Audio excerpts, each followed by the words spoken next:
When our kids flew the coop, I thought things might settle down. Silly me. Annette, my wife of 22 years, took up pickleball.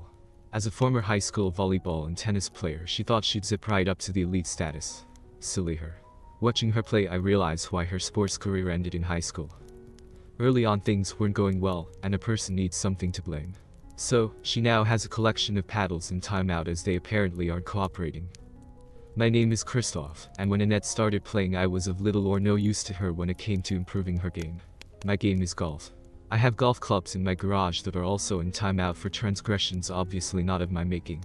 I'm somewhat athletic, but paddle and racket sports were never really my thing. My hand-eye coordination is really good as I juggle golf balls when things get backed up on the golf course. I ran cross-country in middle school. Walking around of golf seems to keep my weight off. I'll occasionally do a 5K charity event. To improve her game, Annette has taken clinics, lessons, read internet self-help articles, and spent hours watching videos of good players playing. These good players happen to be about a foot taller, much younger, and faster than Snot. I am smart enough to not mention that none of what she is doing will help her in any of those departments. Hope springs eternal, however. Annette mostly plays with the ladies. She's done some co-ed play, but contends that the guys are a bunch of macho assholes constantly making suggestive remarks. And this surprises her why. In my estimation, men haven't changed in ages. You might not be able to say and do these things in the workplace, but that ain't true on a pickleball court. After about a year, Annette and her favorite female partner, Lauren, entered a 40 and up, under 3-5 tournament. Apparently that means nobody younger than 40 and basically the aspiring players category. Good players are rated above 4, better above 5, and televised above 6. There's some kind of rating system, but if you're not rated you can self-rate to enter these events. Well, what could possibly go wrong with that? Of course, if you're going to play in a tournament, you have to have matching outfits. Duh. Unfortunately, I didn't have a golf tournament that weekend, so I had to play the part of a supporting husband. It was interesting, but I knew my eardrums would swell later from Annette whining about getting slaughtered in a couple of games. This tournament also had events with no restrictions for age or ratings happening simultaneously. Picture Annette's side like watching kids riding tricycles on a sandy beach, while the unrestricted side was like watching a dirt bike motocross competition. There will never be a time when Annette and Lauren get anywhere close to that level of play. Never. You have to start somewhere. A few of those self-rated teams, you know the ones in the championship game, were easily above the other under 3-5 teams. Getting meaningless achievement medals means more to some than integrity. At least this tournament was a rating event, meaning that Annette and Lauren would finally be rated. Sadly for my eardrums, I might add. Her rating coming in at just above 3.0 was an injustice of historic proportions. More lessons, more equipment, better shoes, and hubby now hitting balls to her so she can practice her drops, dinks, and lobs. Oh yeah, and being supportive. Time marches on. The lessons were kind of a waste of money. They could have also been teaching her how to dunk a basketball for all the good it was doing. Sharing hints about what works for a 5.0 player doesn't really help a low 3 player. They string you along with compliments until your wallet dries up. My pickleball game was improving only because I was playing something called skinny singles with Annette. It helps you hit your shots where you want instead of closing your eyes and swinging the paddle. Not that I'll ever mention or do it, but I could beat Annette. I'd probably never get segs again. Trade-off doesn't seem worth it. She really lacks a killer instinct and is slow to react. This passion for pickleball is about to enter year 3. A few more tournaments and more reality checks. Matching earrings and hair scrunchies now. Apparently I know nothing, so I no longer give helpful hints, like encouraging her to develop a killer instinct. Annette and Lauren have started playing in leagues as well. Most of those are fundraisers for the recreation departments that host them. At least they were dishing out the routes about as often as they were getting routed. Myself, I have only ever played against Annette. She doesn't want to be embarrassed by being my partner, and I'm smart enough to let her enjoy her sport. Annette and Lauren have even joined some pickleball chat groups. These groups schedule restricted and all-comers events. That means that they've been playing with a wide assortment of male and female talent. Has it helped? Probably. Both Annette and Lauren are very competitive. I've even gotten to meet Lauren's husband Mark. Nice enough guy with absolutely zero interest in sports. Very difficult to hold a conversation with him. He's into video games and Donkey Kong is about the last one I can remember playing. So while I'm out playing golf most Saturdays, Annette is now playing pickleball after work 3 nights a week, an early morning before work session, and both weekend days. Tournament wardrobe now includes matching shoes. Then one tournament the unthinkable happened. Annette and Lauren won bronze. The segs was awesome that night. Annette was pumped up big time. Of course that meant the search was on for the next tournament and the ones after that. Alas, tragedy struck. Lauren fell and broke her wrist playing pickleball. Panic set in. All these other ladies, his full side heard about again and again, were being pestered to play with her in leagues and tournaments. The pickleball god smiled on Annette as a damn fine player had recently moved into the area. Annette adopted her as quickly as she could. Although Darcy, said new player, was unrated, she was clearly better than either Lauren or Annette. The best thing was that Peter, Darcy's husband, was also a golfer, and we could talk sports. We chat while pretending to care about the ladies' matches. After all, our opinions were neither welcome nor mattered. The new duo entered their first tournament together. Darcy didn't like the color of the previous uniform, so it was a completely new wardrobe including matching backpacks and wrist sweatbands as well. What's next? Bras and panties? Probably. Dust off a spot on the mantle. In their first tournament together, Annette and Darcy took gold. Lauren, who, since they were playing in an under 3.5 rated event, Darcy's initial rating was still below 3.5. She was easily the best player out there. So much for an equitable rating system. Didn't stop them from strutting around. And apparently, since I didn't get a medal for winning the summer-long match play golf event, I needed to think about upping my game. My mired were getting an attitude. Annette's next tournament was still restricted, and they earned another gold medal. Time for the big leagues. They entered a tournament where the winners earned a spot in an event in Mesa, Arizona, to see if they could qualify for nationals. Wonderful. Until they re-rated Darcy, I had no doubt that they'd win. As long as you're only beating up on under 3.5 players, your rating is not going up. More new outfits and expensive paddles. I'm a bit baffled by this paddle fixation. Does she really think that if she swapped her crappy paddle with one of the gold-plated diamond-studded ones used by a top-rated lady pro seen on TV, and then they played against each other, that somehow she'd even score against that pro? It's who's in the shoes, not what's in your hand. The big day came, and my attendance was required. Nerves of steel. Get real. Even with a few early glitches, they stayed alive in the winner's bracket until there were only 2 left. They lost, but it was close. That sent them into the loser's bracket, where they beat the loser's bracket winner. Now they needed to win back-to-back matches to move on. The first match was close for a while, but Annette and Darcy prevailed. The other team seemed sluggish as the heat was catching up to them. When the crucial final match started, the other team disputed some close line calls, and came unglued when the calls went against them. Just like that, I was on the hook for a trip to Mesa. Unfortunately, I was scheduled to be in London the week of the tournament. Didn't matter. I was an afterthought. New outfits again. I left on Sunday morning for London, and Annette left later that morning for Mesa. She and Darcy registered and played in some casual games. We talked that night. Doubt was creeping into her mind as some of these players were really good. And Darcy isn't. Whereas Annette returns hard-hit shots, Darcy has a killer instinct and hits them back just as hard. I could be wrong, but I see Annette getting picked on. I was able to follow the results of pool play online for the Monday and Tuesday games. Annette explained that they were only for seeding into the actual tournament, and I shouldn't read too much into their split of the first 12 games. She whined about all the hard shots being hit at her, but insisted that she was having a good time. As for me, work was work, and the food was, well, British. Wednesday came and boom, first bracket game sends them into the loser's bracket. It wasn't even close. Oops. Winners bracket games are played in the cool of the morning, followed by losers bracket games in the midday heat. They won once before their tournament run ended. My phone call was met with a side of Annette I'd not encountered. Anger and frustration, and no matter what I said, it was taken wrong. I was glad the call finally ended. Dreams die hard. My copy of her itinerary showed Annette flying home Friday. I wondered if she'd try to leave on Thursday, but I wasn't going to bring it up. She obviously needs her space. I left London on the Thursday afternoon flight, which would get me back into the States before sunset. Have to love getting those lost hours back. Since Annette had only responded to my texts, I guess I wasn't surprised that there were no messages from her when I landed. It's not my fault that they lost. The house was quiet upon my arrival. I tried calling Annette, but it went to messages, so I left one. She called back around 9 p.m. Hey there, saw you called earlier. How was your flight? Uneventful. What's going on with you? Watched the championships. Went shopping. Killing time. Are you going to pick me up at the airport? Sure, remind me again when that is.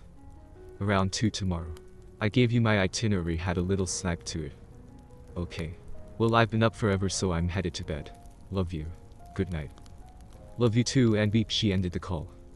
Since I had Friday off, I slept and then treated myself to a real American breakfast, including pancakes. England just doesn't do it for me when it comes to breakfast. Annette did confirm via text that her flight was boarding. At the appropriate time, I waited in the designated parking lot. Next text was waiting for luggage. Apparently her ability to actually call had been damaged in Mesa. After 30 minutes I sent a text with 3 question marks, which got a mine hasn't arrived. With my eyes closed, London caught up to me and I dozed off. Not sure when I fell asleep, but Annette finally remembered how to make calls as her ringtone roused me out of my slumber. "Why haven't you been responding to my texts?" from an agitated wife. I was sleeping. Sleeping. You're supposed to be picking me up. Where the hell are you? We'll duck this sheet. I ended the call. What the hell is wrong with her? A minute later, another call. Don't you dare hang up on me, and I did just that again. When another call didn't arrive within a few minutes, I left the airport. Get a ride share, which... Instead of going home, I stopped off at the sports bar and fed myself. I'm not liking how this tournament attitude is playing out. My cell was on vibrate and vibrated it. I listened to the messages and read the texts. Apparently, I have an attitude that is unacceptable. Look in the mirror, honey. Lacking a desire to head home, I nursed another beer and watched the golf highlights. A charming working girl wondered if I'd buy her a drink. She was shapely and cute, but I get hit on all the time, and it's always been easy to deflect. At least she was cordial when I declined, something about "let me know if you change your mind, sugar." I handed my tip to the gal who'd served me. Time to be rid the lioness. With a big sigh, I entered through the garage. "Why didn't you pick me up?" was her opening snide remark. "Because of your attitude. When you can act like an adult, we'll talk. Until then, leave me alone," as I walked towards my recliner. "Get back here." I actually saw fear in her eyes when I silently rushed up and got in her face. After a few seconds, I calmly said no. My expense report for London would be due next week, so I fired up my notepad and started a spreadsheet. About 15 minutes later, a much subdued Annette sat down in her chair. "Sorry, I'm having a really bad day." "Not my fault." "I know. I didn't mean to take it out on you." "So what set you off?" "Darcy dumped me as a partner. She's going to play in the upper intermediate leagues and said I wasn't ready." Far too many truthful but brutal responses were dancing on my tongue, waving pick me signs, but I managed to swallow all of them. "Sorry to hear that." "And then they lost my luggage. My favorite paddles and playing shoes are in there. They're replaceable." "You just don't understand. Have you eaten?" "With your attitude, I fed myself at the sports bar. We'll go out tomorrow." Annette sat silently for a few minutes before heading to the kitchen. It was a very quiet night in our house. The search was on for a new partner. A few more tears when Lauren acted like Annette, who... I'm pretty sure I saw this pettiness back in high school. Cliques and their attitudes. As Annette had used one of my suitcases for her trip to Mesa, it had my name tag on it. 2 weeks after her return, I received a robocall informing me that my missing luggage would be delivered before noon today. It was Sunday and Annette was off acting all friendly on the pickleball courts looking for her next partner. Around 10 a.m. a delivery truck dropped off a box. Inside was a big clear plastic sack with a damaged suitcase and some contents. The zipper was busted, and about a third of the front cover was missing. In view was a broken paddle and what appeared to be a phone. One of those smaller flip-type models. Opening the plastic bag, I reached into the exposed luggage and grabbed the phone. It was still charged and turned on easily. No passwords to protect it. Timing is everything.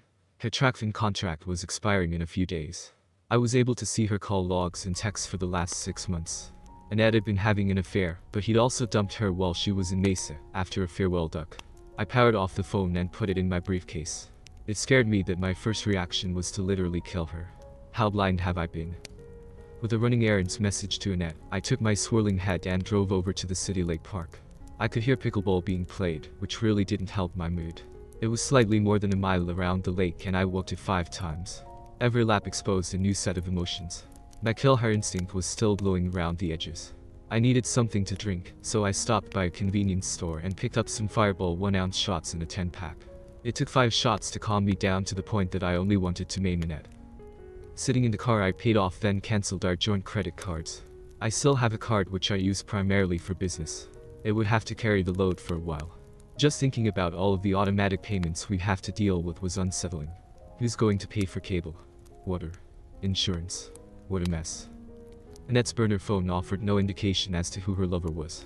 He called her Annie, and she called him Stud. The messages were setting up meetings and then gushing about how great the sex had been. Was he someone pickleball related? My guess is yes, as they hooked up in Mesa.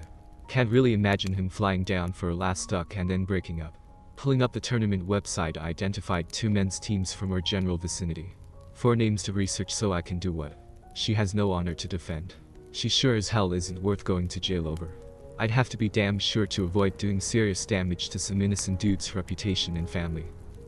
Armed with the 4 guys' names, I call Peter. Hey Peter, Christoph here. I don't have Darcy's number, but I have a question for her. Is she available? You kidding, right? On a Sunday morning. She's playing pickleball. Too bad the ladies broke up. I'll probably still see you around. Want me to have her call you when she gets home? That'd be great. Thanks. With a trip to the fast food joint, I sat in their parking lot eating lunch. While finishing the last of the French fries, my phone chimed. Not in my contacts, but I answered anyway. Hi Christoph. This is Darcy. Thanks for calling. Which of these names is it? And then I rattled off the 4 names. I'm not getting involved, Christoph. Bye. Okay. Time for another chat with Peter. What's going on, Christoph? Darcy doesn't want me talking to you. Well, I found out that Annette's been cheating on me at these pickleball tournaments. Darcy knows who but hung up on me. Maybe it was a team event, maybe not. You know as much as I do now. I'll let you go. When I walked in the door, Annette said she was on hold waiting to find out how to file a claim for the damaged luggage. I wrote the 4 names down and slid the paper towards her. Not skipping a beat, she asked, "What's this?" "A list of your lovers, Annie." "You crazy. You smell like liquor. Have you been drinking?" "Yes, I have." Maybe I should call Darcy, as I turned and walked towards my recliner. Annette was in hot pursuit. "I don't know what you think you know, but I don't have a lover." "Only because he broke it off with you and you haven't found a new one yet." "How dare you?" "Well, then I'll have a little chat with Darcy and see if she's still covering for you." Time seemed to stand still for Annette. Tears welled up as she bit her lower lip. "Christoph, I made a huge mistake, but it's over." "No, you had a ducking sexual affair," I yelled back at her. Up until a few seconds ago, I'd never ever considered hitting a woman. I bolted out the front door before doing something really stupid. A slow walk around the block cooled me down. When I entered the house, Annette wasn't downstairs. Peeking into the garage, found her car was still here. Just as well that she's hiding, as I really don't want to talk to her. Killing time, I tracked down the social media pages of the 4 guys in the pickleball tournament. 3 married and 1 with an unknown status. My search gave me all 4 addresses and possibly some phone numbers too. When I got up to empty my bladder, I saw Annette in the doorway quietly watching me. "I'm sorry." "I doubt it." Ready to tell me who the latest one was. "Promise not to hurt him." "No, can do. He deserves anything coming his way." "It's over. Can't you just leave it at that?" "Nope, I'll contact all 4 of them if I have to." Was interrupted by my phone getting a call from Peter. "What's going on, Peter?" "Darcy says it's a guy named Colin, which was one of the married guys on my short list." "Appreciate it." "She also says that's one of the reasons she dumped Annette. We still have a major crisis in our house. Her win-at-all-cost attitude has damaged our marriage. I'll let you go. Let's get a round of golf in and compare notes." After the call ended, Annette looked at me with apprehension. "What did Peter say?"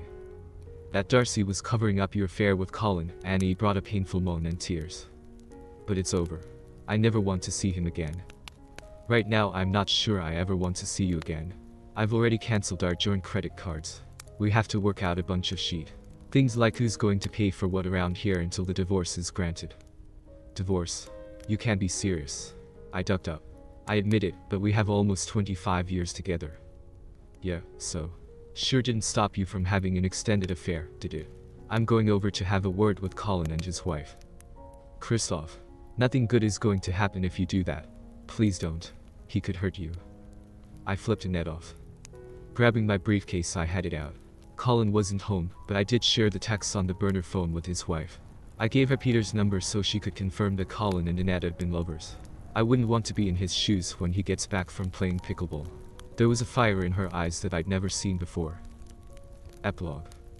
Way the course tried to force people to reconcile is beyond comprehension. She must have wanted out to do what she did. I wanted out because she did what she did. Still, I had to endure mandatory counseling sessions. They can't force you to tell the truth in these sessions, so I portrayed Annette as a manipulative, vindictive witch. She objected strenuously, but I achieved my goal of ending the marriage. As our divorce was winding its way through the legal courts, I made a point of dropping by the pickleball courts on evenings and weekends, sans my wedding band. Was I a natural at the game? Let's see, no. I'd watched enough to be dangerous though. As Yogi said, in theory, there's no difference between theory and practice. In practice there is. What a great bunch of people.